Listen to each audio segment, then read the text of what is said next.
Mambo vipi mtazamaji? Bana, leo tumepata nafasi ya kupiga story na Doreen. Mambo vipi? Poa, mambo. Niko poa. Jambo. Hatari sana. Zidi kuwa mrembo. Nipe siri ya urembo wako. Amna siri, ni kujipenda. Okay. Ni kujipenda. Hivyo tu. Kwa mfano kwa siku unatumia kiasi gani? Yaani pesa ngapi unatumia ili mradi ukae sawa na asili yako ibaki pale pale? Inategemea na matumizi ya siku, kwa sababu sio kila siku utatoka, sio kila siku utatumia hela. Nikiwa natoka labda naenda kwenye sherehe, kwenye event kama hivi ndo natumia hela kwa sababu ya usafiri na nguo hivyo basi. Ikitokea sasa kama hivi leo tumekutana kwenye birthday fulani hivi ina cost bei gani wewe kutoka umelook kama hivi ambavyo unaonekana siku ya leo? 100,000, 200,000. Kwa maana leo hapa hakuna pesa nyingi iliyotumika. Hapana. Shilingi ngapi tumetumia kuanzia juu mpaka chini? Kama 200,000.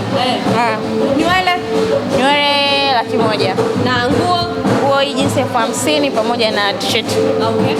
Sawa. Bwana, sisi tunatamani kufahamu kitu kimoja. Tukitazama asili ya Doreen tumeweza kumfahamu akiwa kwenye Pressure.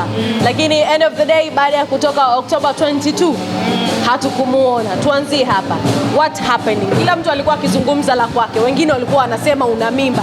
Mimi mwenyewe nilikuwa nasema hilo. For real bwana, ulikuwa na kaunene fulani hivi, ulinenepa. Nikashangaa, nikasema, "Hey, what happening here?" Ilikuwaje? Hapana, sikuwa na mimba. Kwa nini mimba jamani? Kwa nini? Ni story tu nahisi mwenyewe alipokuwa ameiweka kwamba kuna baadhi ya sehemu zitaonekana baadaye nitaonekana. Kuna ukweli kabisa kwamba wewe na Chado mlikuwa hapo kwenye mahusiano. Mahusiano gani? Mahusiano wewe.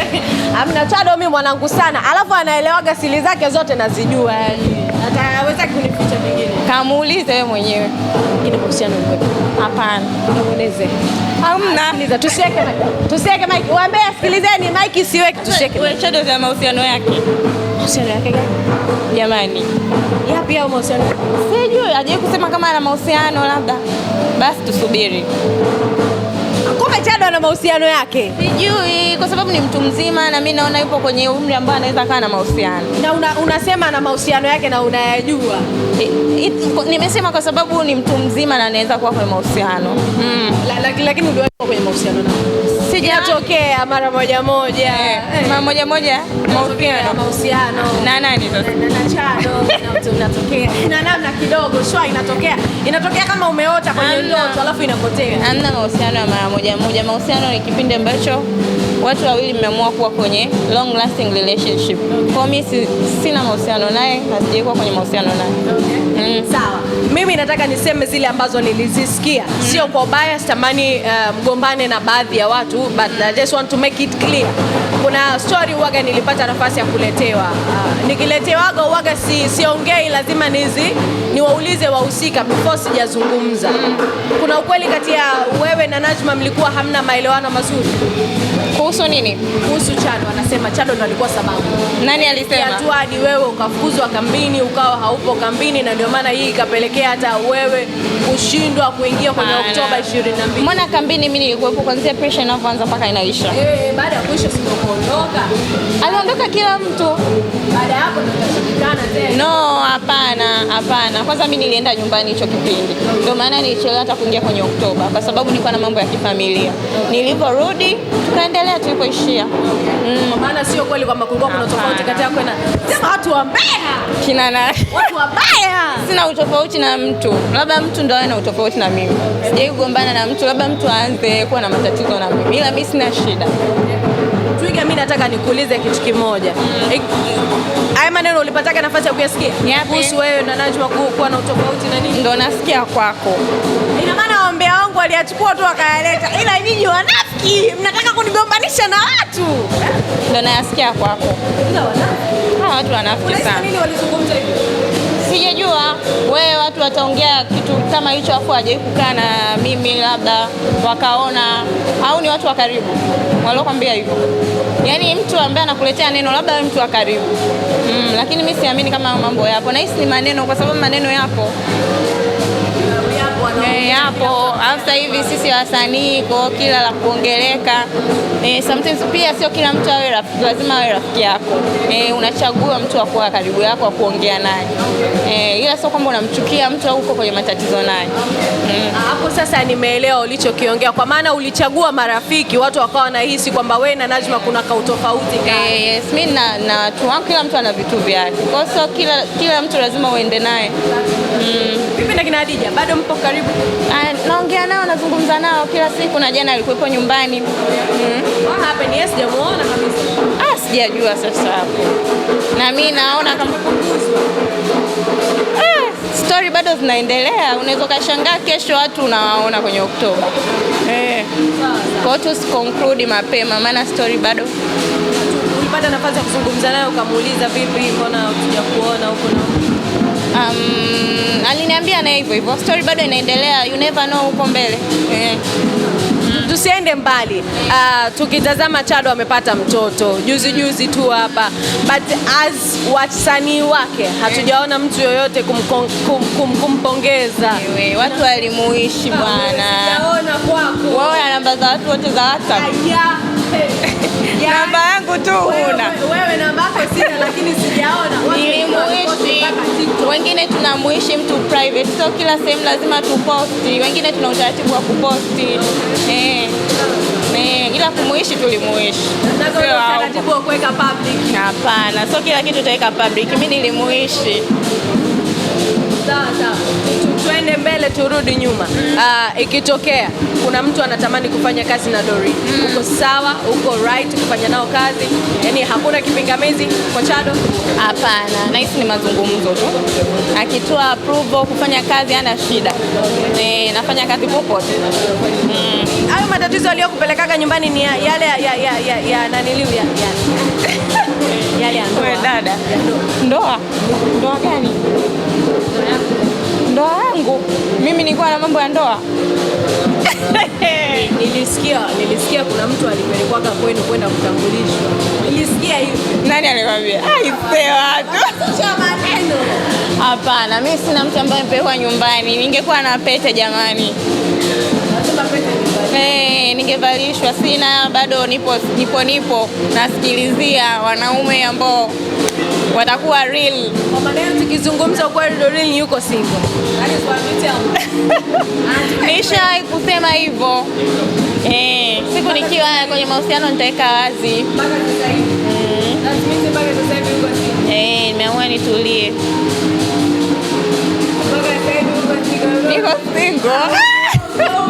Kuna namna anatudanganya hapa nyinyi mnaonaje? Mimi kila nikimtazama kwa jicho la tatu sielewi. Atuwe serious. Kweli niko serious bwana. Sipo kwenye mahusiano, na nikiwa kwenye mahusiano nitawaambia, siwafichi. Kwa maana issue hauko. Huyu mbona ashiki kunioji, nikamwambia kabisa hicho kipindi nipo kwenye mahusiano, nipo kwenye kuba. Ila kwa sasa hivi sipo. Ilikuwaje? Kuna namna uliachika. Nimesema kwa sababu unahisi labda wasanii kila interview wanasema hapa kwenye mahusiano. Mimi nipo tofauti. Ningewa kwenye mahusiano nasema. Ulipumania, hebu tuwe serious. Na mambo yaliisha.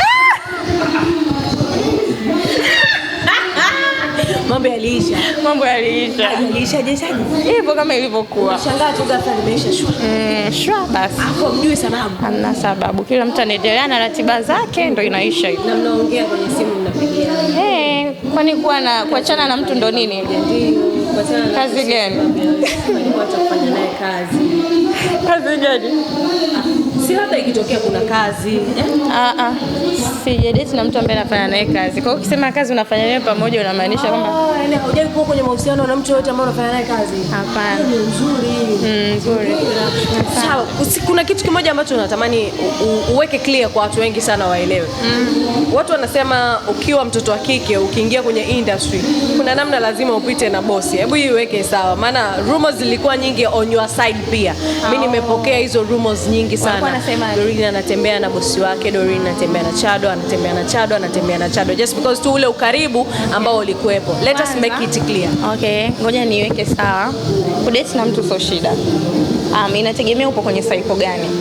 Kuna watu wachungaji wana date na waumini, watu wa hospitalini wana date, nurse ana date na doctor. Yaani it depend na wewe upo karibu na mtu gani. Hiyo sio shida. Ila mna mipaka kwenye kazi. Wakati wa kazi mnafanya kazi, hamvuki mipaka ya kazi. Yaani hiyo iko sawa. Kwa hata mimi kudate na mtu ambaye nitakuwa naye kwenye kazi, that is not an issue, lakini tu sio vitu vyangu. Ila ikitokea labda kuna mtu uko nitafanya naye kazi na nikampenda kwa mapenzi yangu, sio shida. Mimi sioni kama hilo lina tatizo. Nataka nikuulize kitu pia hapo hapo. Ikitokea bosi wako anakuhitaji kwenye bosi wangu ananihitaji kwenye mahusiano. Jamani, sema mahusiano yake. Ikitokea sasa. Kwa sasa hivi hapa. Ameachika bwana. Niseme ndugu yangu, maana najua nikitoa hii interview utalisema sana. Hapana. Yes, haiwezi. Nimeelezea tu nikasema sio mbaya mtu akidate na mtu kwenye mahusiano, kwenye sehemu ya kazi, yes. Lakini kwa mimi kwa sasa hapana. Lakini wanasema hiyo inaleta shida hiyo bana. Inaweza ikaleta shida, lakini kuna watu wengi wanafanya kazi pamoja na wana date na hakuna shida. Kwa hiyo itategemeana na nyewe wenyewe ambao mna date kwenye mahusiano. Mipango yenu ya kazi, mnahusianishaje kazi na mahusiano yenu? Mkihusianisha kazi na mahusiano lazima shida iwe. Lakini kuna watu wengine wana survive. Nandi na Billnass wanafanya kazi, wanafanya muziki, wanagombana. Mshaona trending huko? Hamna. Angalia Diamond na Zuchu. Ndio zinatokea kwa sababu wanaume. Lakini sio wote. Kama ni nyingi kila siku. Leo wameachana, kesho wamerudiana, lakini sio wote. Mapenzi ni popote. Kwa mimi sina useme kuhusu hilo, kwa sababu na mimi naweza nikaja huko siku nyingine nikadate na mtu ukasema Dodi alisemaga hato. Kwa let me keep your mouth shut. Sawa. Tuzungumzie hili pia, kuigiza kama msela. It wasn't hard to your time. It was so tough kwa kweli. Ilikuwa ngumu kwa sababu I didn't even get an experience ya kuigiza kama msela au kukaa kwenye hayo mazingira. Unajua bora wewe umetoka kwenye experience ya na kaka zangu, mimi sina kaka na madada tu. Alafu sijatokea kwenye maisha uswahilini sana. Kwa hata kutamka maneno ya kiuni ilikuwa ngumu vuta tunarudia rehearsal mpaka nachoka. Kwa hiyo ilikuwa ni ngumu, lakini baada ya kwenda mara moja, mara mbili, mara tatu nikaweza. Ilikuwaje kwa wazazi kukuona kwa mara ya kwanza unaigiza unavuta sigara? Mimi wazazi wangu jamani hawajawahi kuleta shida. Labda upande wa ndugu huko, lakini baba mama wanani appreciate ninachofanya na namshukuru Mungu kwa hilo kwa kweli. Maana wangekuwa wameleta shida kwenye hiyo issue na hisi nisingekuwa nafanya kazi vizuri. Yes. Kwa hiyo aliona tu ni kama kazi basi. Tumalize na hili. Unawaambiaje mashabiki zako? Mimi nawapenda sana, wasichoke kunifuatilia. Mwigizaji wao wa kizazi hiki. Cha millennium. Millennium na Gen Z. So, wasichoke jamani. Mimi nipo sana na kazi ndo zimeanza hivyo.